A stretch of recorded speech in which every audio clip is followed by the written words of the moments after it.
From the beginning of Montana's distinctive yet troubled history, the Treasure State was dominated, both economically and politically, by powerful outside interests who shipped in capital and bought control of the state.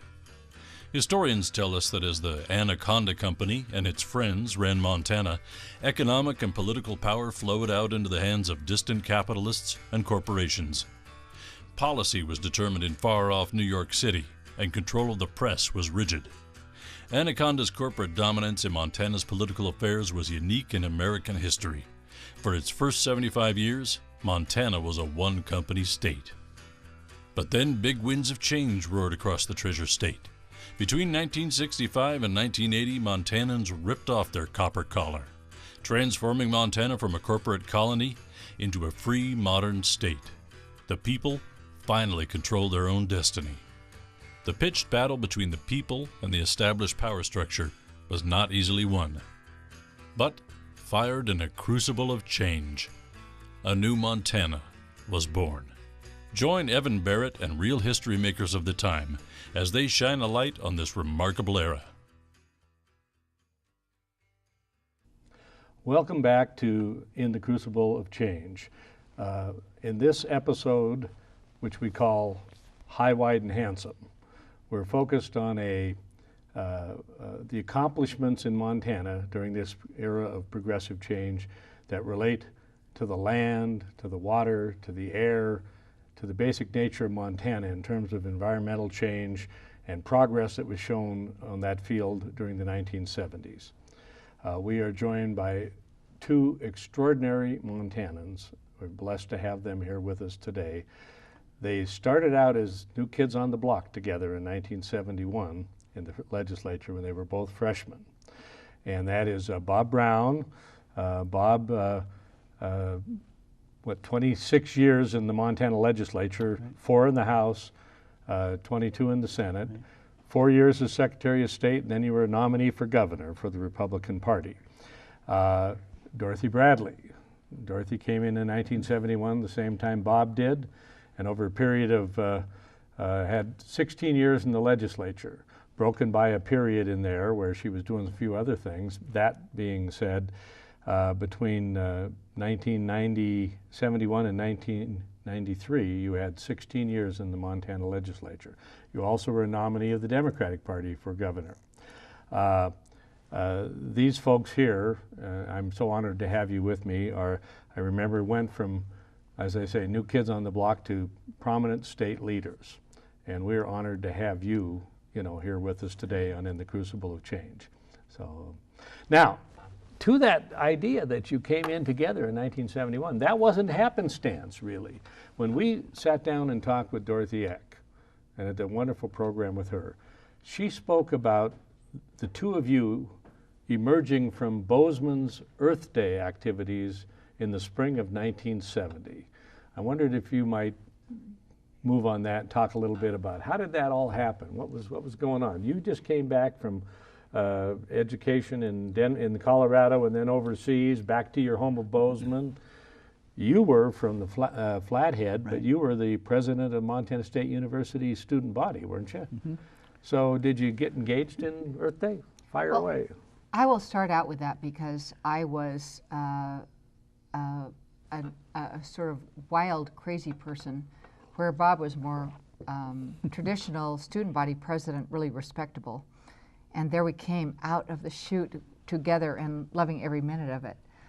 I'm a lifelong Bozeman person, and I did come home from Germany right after college. I'd been working over there. My mother was ill, and I came back to Bozeman and got captivated with the whole Earth Day movement. We were allowed to have a little closet on the MSU community student offices, thanks to Bob, and we put together a huge Earth Day event. It was the very first Earth Day, April 1970, ever. Yeah. Led by Gaylord Nelson. Mm-hmm. I sometimes think of Gaylord Nelson as one of my favorite politicians from Wisconsin who said, if I said everything I believe, I couldn't even vote for myself. And I thought, that was me, except that I said everything I believed in.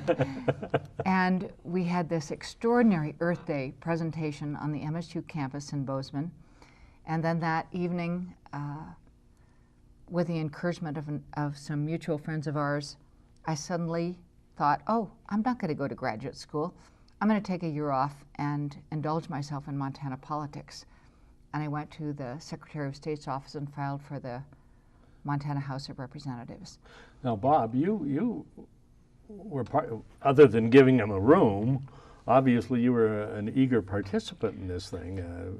How did it come about for you, and how did Dorothy Eck relate to that? Dorothy was this interesting person who showed up on campus and came into the student government office, and she talked to lots of people and that sort of thing. She was all excited about the environment. We didn't know what environmentalism was or what ecology was or anything like that. This was all quite new. And remember, it's Montana. She'd come from Germany and Colorado and, you know, the with it kind of places. So anyway, she persuaded me and others that this Earth Day idea was a good idea and that we needed to pay more attention to our natural environment. So I just supported her in every way I could in terms of creating this Earth Day observance, and it was very successful. Her being Dorothy, this Dorothy. This Dorothy, this yeah. Dorothy, yeah, okay. But Dorothy Bradley and I both knew Dorothy Eck. Dorothy Eck was a matriarch of the League of Women Voters and a very respected person there, a community leader in Bozeman. And she was interested in young people. So she talked to me and Dorothy and other young people and persuaded us that it might not be a bad idea to file for the state legislature. So Dorothy and I did on the same day. And I filed as a Republican in Flathead County, and she filed as a Democrat in Gallatin County. And it made kind of an interesting news story. Mm-hmm. And so that's how we got started in politics. And that was when there weren't single-member districts. That right. came with the new Constitution that wasn't approved by the people until 1972. And just remember, this was 1970. So we both ran at large in our counties. Countywide, yeah. So it was possible, at least I think we both think this, that we probably likely weren't the first choice of a lot of the voters. But if they could choose, in the case of Flathead County, I believe there was a free-for-all. The Republicans nominated 5 and the Democrats nominated 5, and in Gallatin County it was 4 and 4. So when the people voted, there were 8 names on the ballot in Gallatin County and 10 in Flathead, and so the people might think, well, I'm going to vote for him, and so on. These well-known names, maybe people that were in their own political party, when they get to the last choice, they think, what the heck? I'm going to give that young person a vote, you know, and that was when they could. So we could be somebody's 3rd or 4th choice and still win the election. And so it worked out. That was political tactics, but it was driven by a desire. Yeah. Oh, yeah. We both, or at least I know we both campaigned hard. In fact, Dorothy, she was for the birds. Yeah. Oh, yeah. Oh, we forgot to bring that in. I didn't bring my litter bag in, but I did discover along the line that this was an unusual chapter in my life. I was going to put everything off at the side and campaign on... Only for 2 years or something. It was going to be a 2-year hiatus. Yeah. And it was the most interesting hiatus I ever did. I was entranced by all the issues suddenly that were in front of me. And I thought, there's no way I'm going to ever win this election. Not someone like me, even though this is my county that I have lived in all my life. But I ran out of campaign, and I decided the only thing I can do is knock on everybody's door. And I went throughout the entire county of Gallatin, and I said, this is me, and these are the issues, and I hope you'll support me. And I actually won, and no one was more shocked than myself. So all of a sudden, there you come. You guys are showing up, young folks, in days, this is way, way pre-term limits. So there were a lot of real senior, established legislators that had been there for a long, long time. And when you were a new kid on the block, you know, what did were you expected to be kind of quiet? But remember, it's an emerging age here. I mean, some significant things happened in 1971.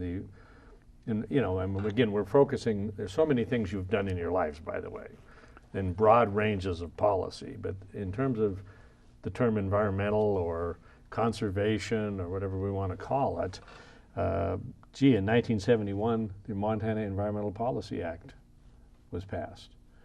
That was a great, big, giant step, as was the Hard Rock Minerals Act, the Reclamation Act. Now, reclamation remembering that I want to set a little bit of the stage here, this whole series is about, after having lived for 75 years in Montana, the first 75 years as a state, with the copper collar around the whole state, being dominated completely economically, politically, and governmentally by the Anaconda Company, which got its way on everything, that we were emerging into a new age of progressivity where the people were becoming empowered.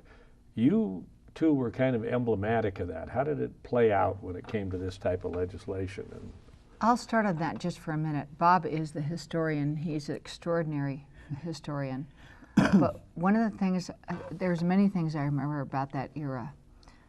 I think it riveted everyone's attention that there was suddenly this sort of interesting move to the environment. I think it is so important to focus on what was happening over that first decade of the 70s, because it was very different from what had been Montana's history.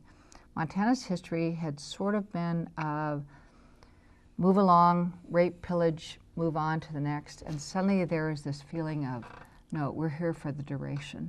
We want this place to be extraordinary for our children and grandchildren and great-grandchildren. We want to leave it as good as we possibly can.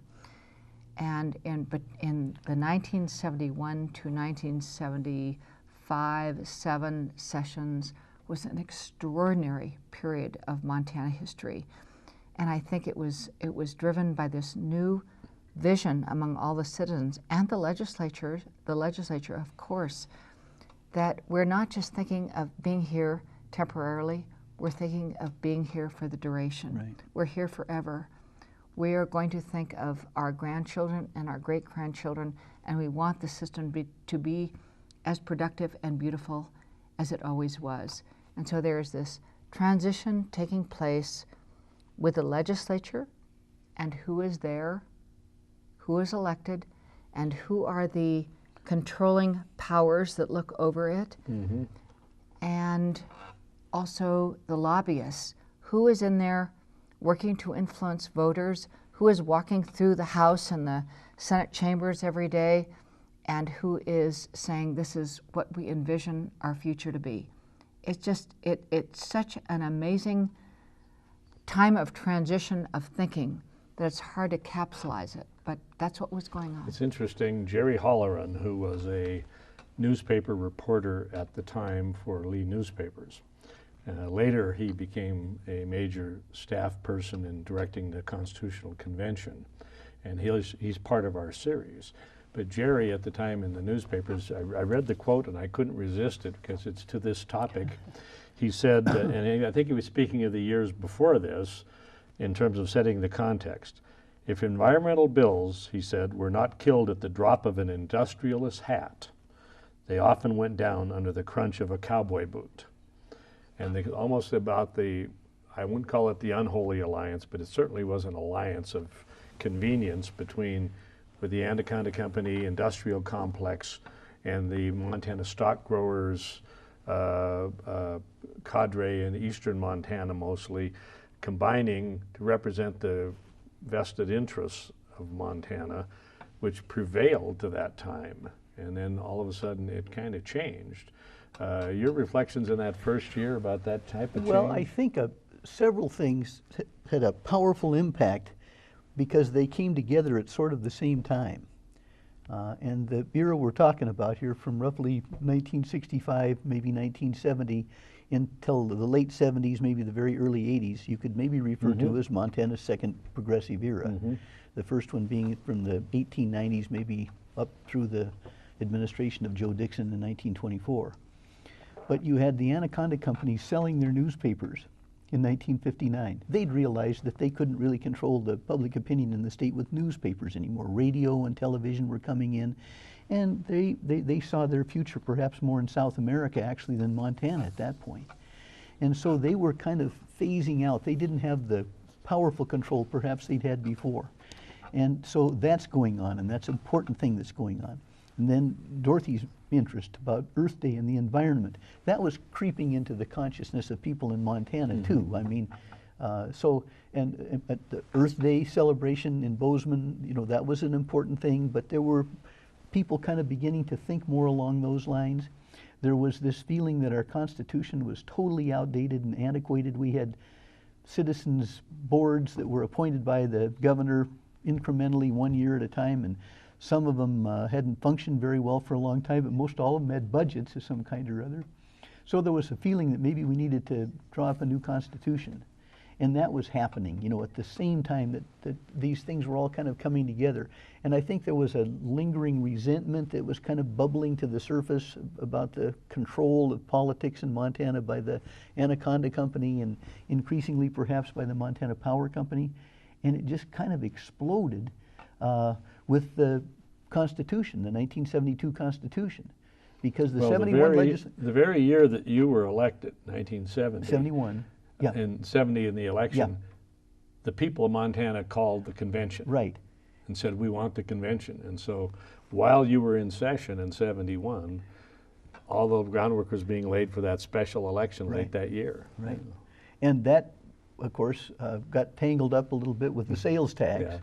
And the result was that there was a pretty big progressive victory in the election of the delegates to the CONCON. There were a number of independents elected to the CONCON. 6 independents, there were 59 Democrats, and the rest were Republicans. But the interesting thing was the strength of progressivity was dominant in that, not just by party, but also just by the nature of who was elected. There were a lot of people interested. Just remember, if there was any group of political people, particularly interested people, that were probably already attuned to the Anaconda Company dominance, it would be legislators. They were not allowed to run for the CONCON. Right. Yeah, we couldn't hold 2 offices at the same time. And I thought that was a real blessing. I have to tell you that one of the things I noticed the most was, since I was the only woman in the House in 1971, in 1972, for the CONCON, almost a fifth of the 100 delegates were women. And I thought by holding out the old guard, so to speak, of which I was already one. You became the old guard quickly? I became the old guard very fast. There was a whole new set of people that brought a whole new kind of thinking and conciliatory work and perspective on the toughest issues of the day to being. And one of the things that Bob and I got to do, I mean, it was the great thing, since we couldn't be delegates, we got to implement the constitutional provisions. And that was very exciting in a number of ways, because the focus of environmental quality that came out of Earth Day and the whole 70s movement reflected itself very well in the Constitutional Convention. Let me just say that, right to a healthful environment. Right. Let me just say that to this day, I can't see you as the old guard. I think you're at heart a reformer, changer, improver, no matter what. So I think that's your nature. Bless you. May I always be. Yeah. And but all of a sudden we did have a constitution to deal with. But before that happened, again, the Hard Rock Mining Act that Harrison Fagg, and he was on one of our programs talking about what they did with the Hard Rock Mining Act in '71, and the Montana Environmental Policy Act started us in that direction in a strong way to reflecting the need for environmental quality, let's say. And I think I just want to bring up that the thing that just raised the question, what were the factors that led to this emergence? You mentioned I mean, the Earth Day kind of sense of things, but wasn't the weakening of the Anaconda Company a big part of this? I think they were important together. And I want to mention too here, the Montana Environmental Policy Act was a sort of a reflection of the National Environmental Policy Act. And remember, who was president at this time was Richard Nixon. And so a Republican legislator from Billings by the name of George Darrow introduced the Montana Environmental Policy Act. And it seems as though today, to me at least, many things are extremely polarized. And the Republican Party has kind of moved into a position where, you know, it's more concerned about the economy than it is about the environment. There would be Republicans who would argue about that, but it's more of the environmental protection kind of issues, if that's even a term that applies in the modern context, is a lot more divisive than it was then. then protecting the natural environment that we all lived in was something we could all pretty much agree on. I think protecting the environment almost was I hate to use this term, but a Rockefeller Republican concept. Or maybe even broader than that. But keeping in mind that it was written under Richard Nixon that we got the EPA, Environmental Protection And Agency. you mentioned the other Hard Rock Mining Act, the other bill, that was Harrison Fagg, who was Yeah. another Republican legislator from Billings. So it wasn't divided by no, party. it wasn't. Boy, it's It was nothing actually, like today. It was somewhat more of a unifying issue actually Yeah. than now. It's as with many issues, a divisive issue. Isn't it strange? I said that to a Republican friend of mine yesterday, actually. And I told him I was coming here to have a session with you guys, and we were going to talk about how both parties were united behind strengthening our protection of Montana, unlike today. And he said, no, we're not like that today. And I just kind of raised my eyebrows. I didn't have time for further discussion because if you look at it today, part of the subtext of what we're talking about is how we don't slide backwards from the kind of reforms and progressive changes that took place. It's easy to slide backwards. And part of this series is to make everyone recognize what happened, so we're aware of what if we're going to slide back, we better know what we're sliding back from, and sliding back to, which was the dominance of the Anaconda Company type of things. But gee whiz. Well, we should relive a little of the 70s environmental legislation because it was a pretty extraordinary time. And as I have said, it was the public, I think, finally thinking, we're here to stay. We don't want to denude, we don't want to desecrate this place because we're going to be here in perpetuity. And I think the legislature was really reflecting that very well. We had this extraordinary discussion in the Montana legislature, which I think all of us who were there think was breathtaking. And that dealt with what are we going to do into the future to deal with the demands of energy, coal, electrification, thermal generating, diversion of the Yellowstone River. What are we going to do with all of that? And we were the epicenter, supposedly because of the North Central studies that predicted 70 electric power plants in eastern Montana. And I should go back and count, but I don't know the count at this point. I've heard any number of counts. But the North Central Power Study came out saying, here's the coal, here's the water, we're going to build thermal generating plants, we'll have slurry pipelines going out of Montana. The water came out of the Yellowstone River, the coal came out of agricultural people's pastures, out of their land, and suddenly everybody on Montana is in high alert. There was even language in the federal power study that said this part of Montana will be a national sacrifice area. zone, yeah. So we did have this period of incredibly productive time in the 70s. I introduced a moratorium bill in '73. It led to a debate that Bob can recount better than I can. I think I was so wired, I don't know if I can remember even what I heard. But I want to give credit where credit is due. Why did Montana do these incredibly thoughtful policy changes in the 70s? A lot of other states out here weren't doing it. We've talked about that a little, trying to think, why did we do that? We had a history of corporate domination. We had the Northern Plains Resource Council, to whom I give huge credit, who spread out their spokesmen across the plains, across the Northern Plains. It wasn't an office in a city. It was people out there saying, this is where my cattle are. I'm worried about what's happening to me.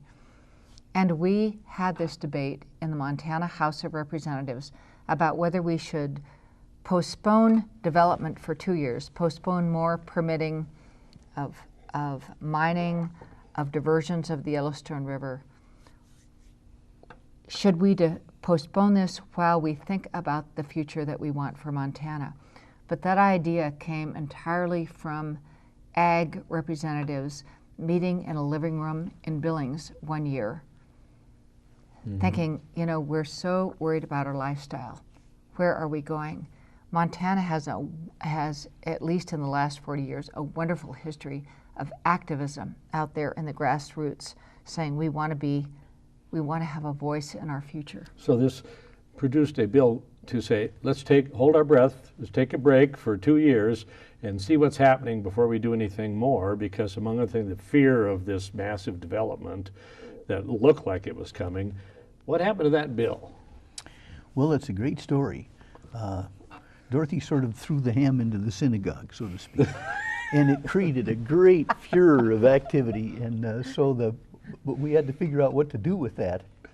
And the Eastern Montana legislators, led by Jim Lucas, one of the greatest men of all time in the Montana legislature, with just a beautiful orator and a brilliant lawyer and a charming, wonderful man. And his position was that even though he was Speaker of the House that year. Speaker of the House of Representatives, and this was kind of overwhelming to the people in Eastern Montana. This, you know, the projection of maybe as many as 70 power plants, and you know that this area, rest of the country, would kind of consider to be a energy waste area. But at the same time, the people from Eastern Montana had remembered that the Depression in Montana didn't start in the 1930s. It started in the 1920s because of a drought in Eastern Montana and Western North Dakota. And so they hadn't had any real prosperity for decades and decades and decades. And this finally was their first big opportunity to get something going over there economically. And here's Dorothy coming in with her bill saying, let's be careful, let's look before we leap here. Let's wait for a couple of years and see if we can understand how to implement this.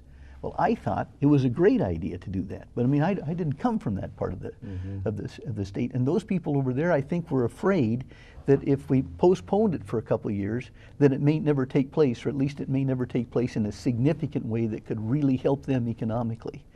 So there was a debate on the floor of the House that's still remembered well by the people who were there, and Dorothy and I were on the floor, you know, when the debate took place. And it was essentially Jim Lucas was the guy that was arguing against the bill. He was the main guy, but there were several people the number of people that argued on the floor. Runs in my mind it was Wasn't the evening. John Hall one of the big orators? It was an evening debate. It was an evening debate, so that kind of added to it somehow or other. But I think unexpectedly, John Hall, who you could describe like Jim Lucas in a lot of respects at least, he was brilliant and a beautiful public speaker and presented himself real well. So he stood up, and it was a kind of like the Webster-Hayne debate in the Montana legislature, you know, with Lucas being one and Hall being the other. And they were both just breathtakingly good, just really good. And what I remember about Lucas, of course, was that this is our opportunity. Why are the rest of you trying to get, you know, in trying to save us when we just want to get some jobs and get some things going in our part of the state? Please don't save us. Yeah, please do. Yeah, I mean, perfect way to describe it. And Hall, I remember, the most memorable thing I remember about him was he had this oratorical skill of recognizing the importance of a pause, you know. So I remember him saying, "Act in haste, repent at leisure." And it was just powerful, you know, at least it was at the time. And anyway, it ended up on a tie vote. And in fact, maybe did it pass that night by one vote? It passed by one vote, Yeah, and that's right. then, of course, it came up the next day. And a guy changed, and then it became a tie. You lost somebody, so before it went to third reading, Yeah, third reading on tie? second reading, it made it by one vote. Dorothy's bill passed Right. by one vote, and then on third reading, it was hung up on the 50-50 vote. On a 50-50 vote, so it didn't pass, and It's it's stayed just there. hanging there, and it hung there like a Damoclesian sword for 2 or 3 weeks. And during that period of time, the environmental faction in the legislature was scrambling to try to do some things that would prepare us for the coal development that certainly was coming. And the idea was, if we don't have 2 years to wait, then we're going to have to make maximum use of this legislative session to get that accomplished.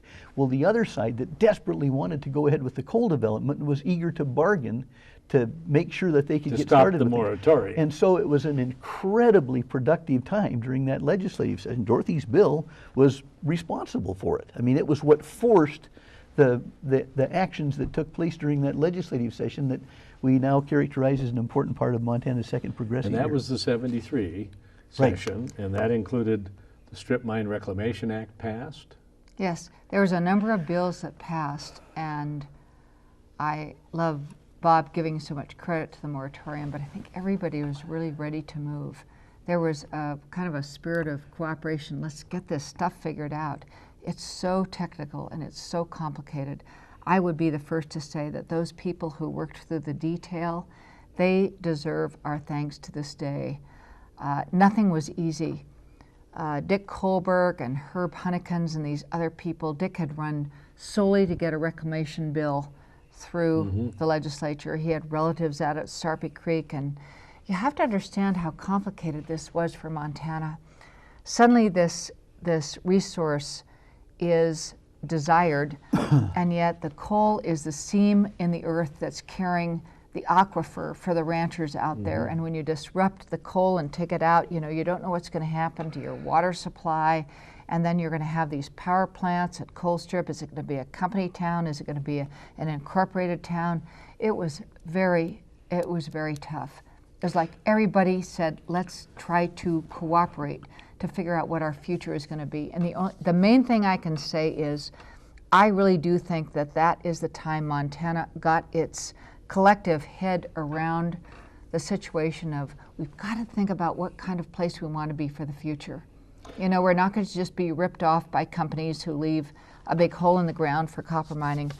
We have to think how we're going to maintain the future productivity for the future generations to come. We've got to protect the aquifer. We've got to make sure that the soil will grow grass again. We've got to make sure the air is okay to breathe. It was thoughtful, but my gosh, it was so difficult. It was very tough to get into those technical details, and I bless those people who spent their lives, they're a huge piece of their life trying to make that happen. If you look at it, with the sword of Damocles hanging there, the Strip Mine Reclamation Act passed, the Open Cut Mine Reclamation Act passed, the Utility Siting Act, the first one, passed. In 1973, the bill was passed to make constitutional a resource indemnity trust fund. Right. That would take money from the development of resources, put it in a sacrosanct trust under the Constitution. Right. But not just coal. Not just coal. Yeah. And then have it, ultimately the resources go into the localities to help out with any kind of damages or any kind of effort. Those all happen. It seems to me in context was looking both backwards and forwards. That looking backwards, we had the history, and the poster child was Butte. Butte all the way through Anaconda down to Missoula, what is now the largest Superfund site in the nation, was evidence of degradation of uncontrolled development. And again, as the weakening of the Anaconda Company, people were taking a look and saying, is this what we want for Montana? Right. That's looking backwards, and there was real evidence that things needed to be different. Looking forward, you had a fear factor. The study about coal, there was discussion of, are we going to have 10 towns of 20,000 each, or one community of 200,000 created in eastern Montana as a result of this? That's such a massive change, and Tenneco was in buying up water rights. People were very fearful of the future in eastern Montana, and looked back at Butte development and the degradation and said that was part of the context of saying, let's do something while we can. And the sort of Damocles, the moratorium, helped set the stage for that. The RIT, when the time came in 1974 election, passed with almost 62% of the vote in favor of it, the Resource Indemnity Trust Fund. So that's a very interesting, you guys were both players in that and observers of the process at the same time. It's interesting to look back. If we move forward to, remember the 73 session was a combined 73-74. We had annual sessions for the only time we ever did under the new Constitution. So as part of that continuum in the 74 session, the Strip Mine Siting Act occurred. So there's really significant legislation occurring at that period. And we should not ignore George Darrow's MEPA, right, the Montana Environmental Policy Act. It sort of crept through a fabulous Republican. A lot of environmental legislation was carried then by Republicans like Harrison Fagg. But in essence, I thought George Darrow's MEPA reflected the idea of the moratorium, that you will have this magical moment of a brief period of time where you figure out what you're doing and where you want to go. You don't just make an overnight decision. And that's what the Environmental Policy Act did. It reflected what was going on nationally. And I know we all struggle to this day with, oh no, not another environmental impact statement or an environmental assessment. But the idea is very sound, that we weigh what we're going to do. We look at all the impacts in advance and decide if that's what we really want to do. It was a great idea, and I think it served us very well. And George Darrow was to be so commended. It was really innovative in that era. And again, emblematic of the fact that this wasn't a major difference between parties. It was often a difference of geography. Right. Or a little economic interest here and there, but it wasn't a partisan issue. It was there was certainly a bipartisan flavor to this. When we went to the 75 session, one of the things that happened there was in the 75 session, we did two things. We passed a coal severance tax, which was the highest in the nation. Tom Tao, who was on a previous program with us, ended up the primary driving force, and ultimately it was his bill that was used. That there was a big argument about, well, should it be 30, should it be 40, should it be 50, should it be 15? And it ended up at 30, and that became a statutory thing. And then the legislature, you guys were both there supporting it, was put on the ballot a coal trust fund. Miles Romney introduced a bill, didn't he? Right. And by 75, you were in the Senate. Right. And Miles was in the Senate, yeah. Yeah, and Miles introduced the Coal Severance Trust Fund, the Coal Trust Fund, which said that if you're going to collect a bunch of money from coal taxes, 50% should go into a trust fund, which should aggregate over years and years and years and years, and the benefits thereof would derive to you're depleting your resources. Why not have something for the long term out of it? And you do that through an inviolate trust fund under the Constitution, which required a 3/4 vote of both houses to take any money out of it. Right. And I think it passed by 63+% when it was on the ballot. Tell us about your thoughts about the coal tax and the trust fund. It was one of the most momentous pieces of legislation probably to pass. I don't know, maybe so far this century. And the guy who was principally responsible for it was Tom Tao, a state legislator, I think by then in the Senate too, from Billings. In fact, at the turn of the century, when in the year 2000, the newspapers in the state, I think the Lee newspapers, did a study of the 100 most significant people in Montana history in the last century, and State Senator Tao was on the list. He was something like 25th or 26th or something, actually fairly near the top of it. And it was due primarily, I think, to his sponsorship of that particular bill, although he was a wonderfully prolific state legislator and a very effective one. And so it was a major piece of legislation. And the 30% coal tax didn't remain in effect at 30% for a long time. We talked about the projection that we'd have, I didn't remember, but something like 70 of these power plants in the Northern Plains region. Well, that turned out to be somewhat of an exaggeration, I think. But, you know, maybe things could have played out so it would have happened that way, I'm not sure. But some people would argue, and by no means everyone, that the 30% coal tax that we imposed in Montana inhibited the development of coal to some extent in Montana. And it made it... A decade later, it was reduced to 15%. Yeah, during the Governor Schwinden's administration, it was reduced a little bit. In fact, it was reduced, I think, from 15% down to 10%, so really quite a bit. But there are other factors that could have been involved in this. For one thing, the Union Pacific Railroad had a straighter shot back to the markets in the upper Midwest than we had out of Montana. From Wyoming, yeah. Yeah, from Wyoming to haul the coal. So that was a factor. And then also apparently the overburden, as they call it, the amount of dirt on top of the coal seams in Wyoming was shallower than most of it is in Montana. So those were factors too. But I guess the point to make here is that there was several times as much coal being developed in Wyoming as in Montana.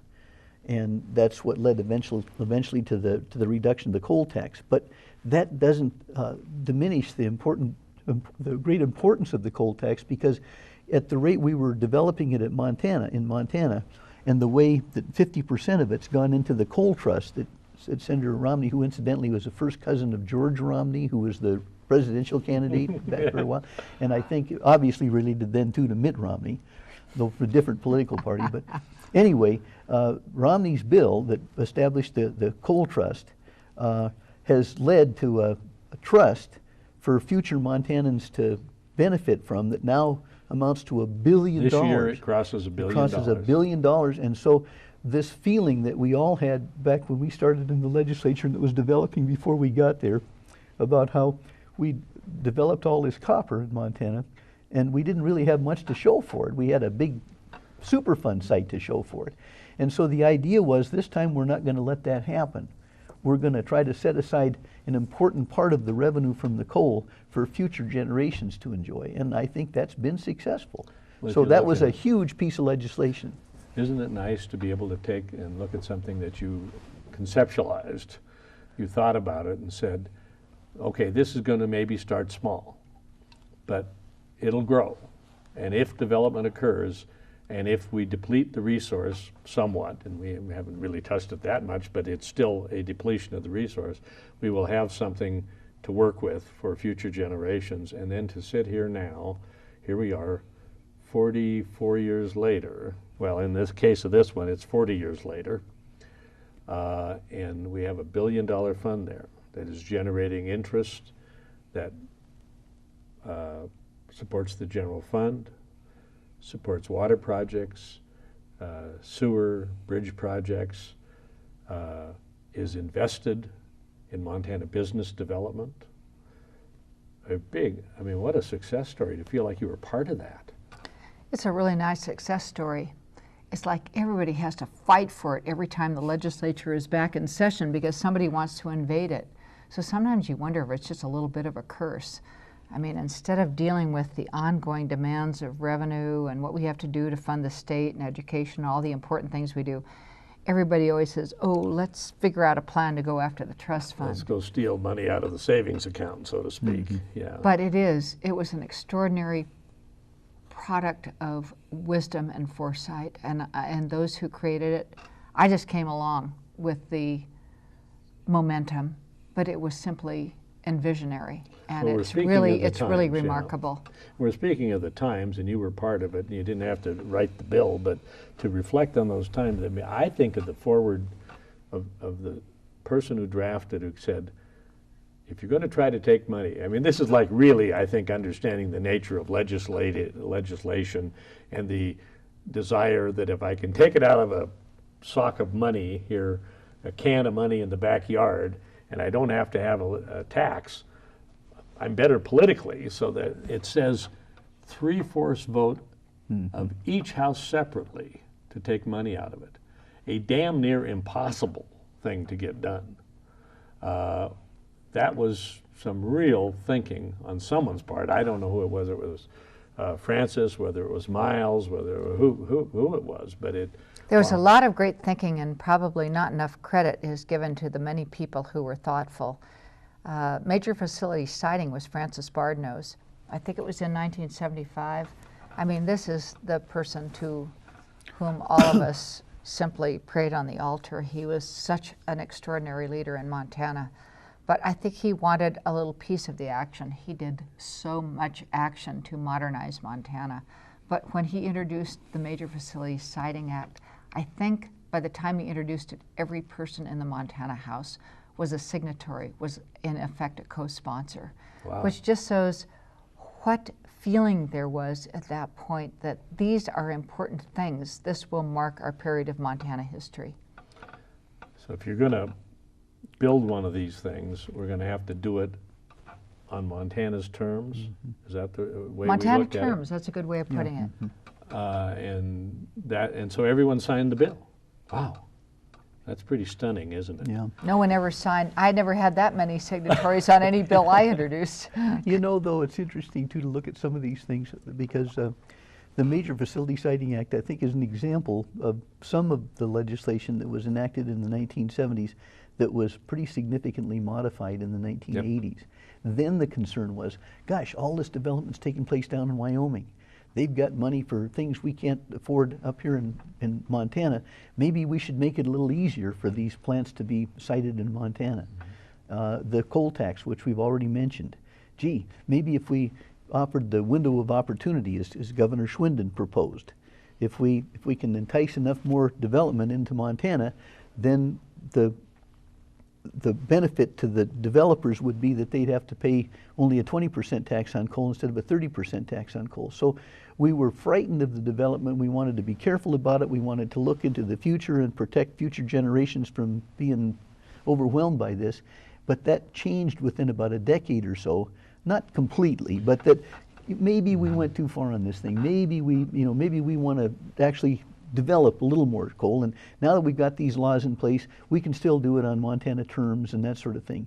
And that's when the environment, I'm not saying it just happened overnight during that period of time, but that's when you started to see it become more divisive than it was in the 1970s. It is interesting. I'll make some observations as an economic development professional for 25 years, is that when we saw the coal tax go from 30, and it was what the legislature did was say, goes to 25, then to 20, then to 15, and it stayed at 15. And it created a window of opportunity, and modification of facility siting and other obstacles were a way to say, we're opening the door for this growth. And the growth didn't happen. It still has not happened. Significant growth. We are more about exporting coal than we are about actually using it in Montana to any great degree. And so the bottom line was that the promise, or I wouldn't say promise, the hope that it would somehow stimulate economic benefit with a few more plants and a few more of those things that had permanent workforce and everything else, actually hasn't panned out. And that speaks to eternal optimism and hope of people who are looking for work. As you said, in the eastern Montana, the Depression started in the 20s and almost never went away. Oil now in the Bakken is now providing a little bit of this.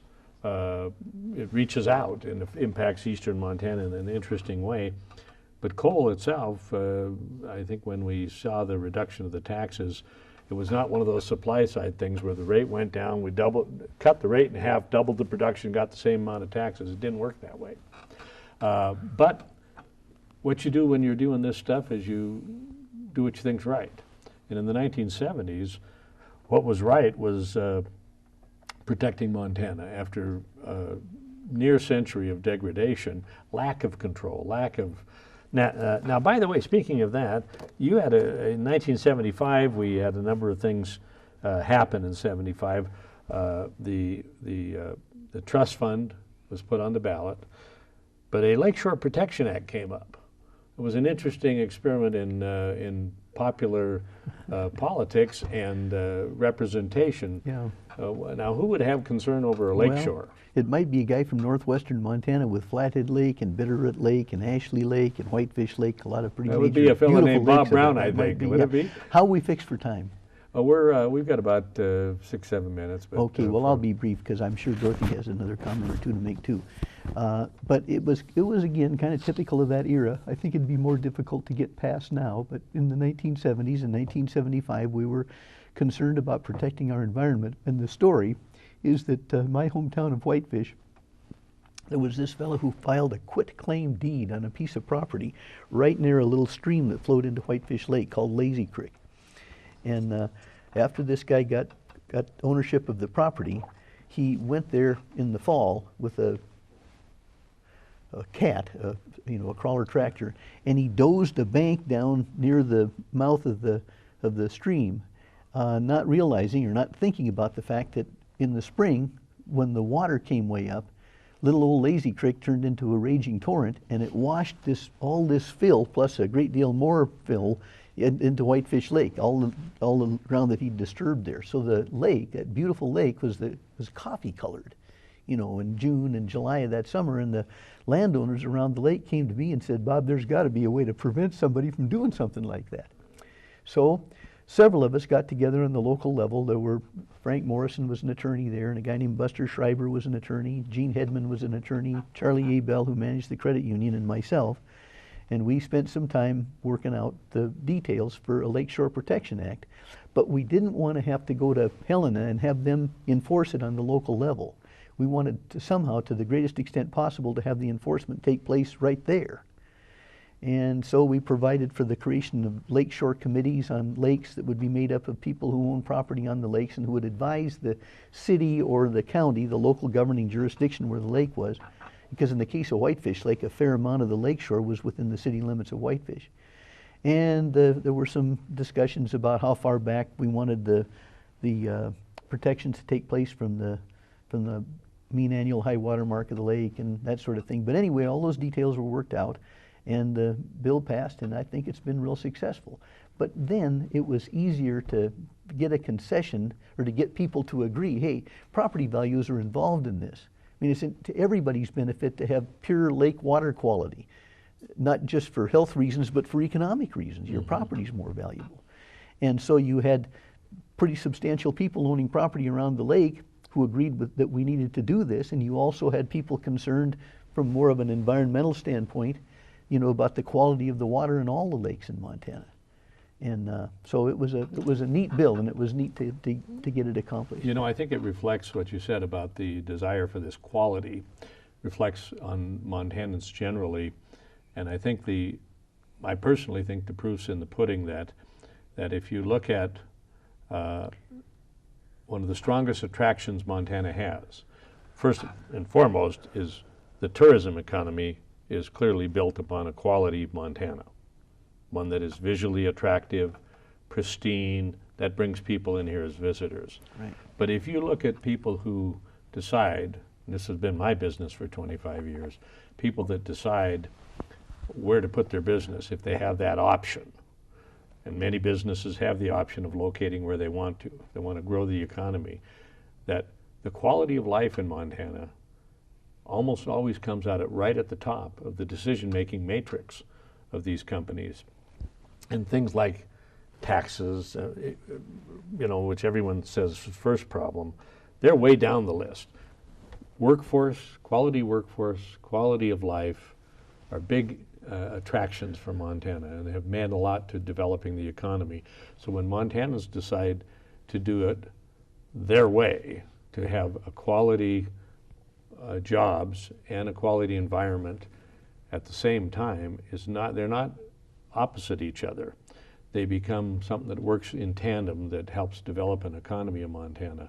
And so we are more pristine than most places right now today. And a good deal of that is because of what was done in the 1970s. If we'd have continued down the course that we had through the first 75 years, the way it worked in the Butte Anaconda, down to Missoula, up in Great Falls on Smelter Hill, you know, our state would look a lot different than it does today because of the work you guys participate in.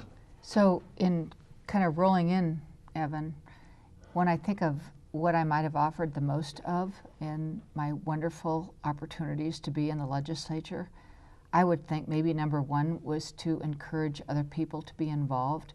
I think people saw the extraordinary opportunity that I had to talk about these issues in the state of Montana. Montana lifts people up to the top if they want to have a voice. And I think other people joined in, and a lot of young people, and I hope they still do. And I think getting them to get in the midst of the process was one of the best things I ever did. And if I ever had a thanks to give, it's all the people out at the wings who do all the extraordinary work. Every time you pass a bill, every time you make a statement, every time you develop an idea, there are 100 people out there working to help you develop these ideas who care so much about this state. And those are some of the thoughts that I leave when you give us this opportunity to express our thoughts. Yeah, it is. Bob, your kind of reflections in a broad sense on the Well, period and luck was a factor. You Lots know. of luck. Yeah, lots of luck. But we just happened to arrive at a enormously important time in modern history of Montana. I mean, the 70s, the beginning of the middle 60s, and the 70s up into the 80s were a period of time when a lot happened. And, you know, it just happened to be that we were the right age and, you know, took advantage of some opportunities. and were got you there two at the right time. first baby boomers in the legislature? Well, probably close to it. Yeah. But I kind of look at it as though I had a front row seat on some stuff that happened that was important.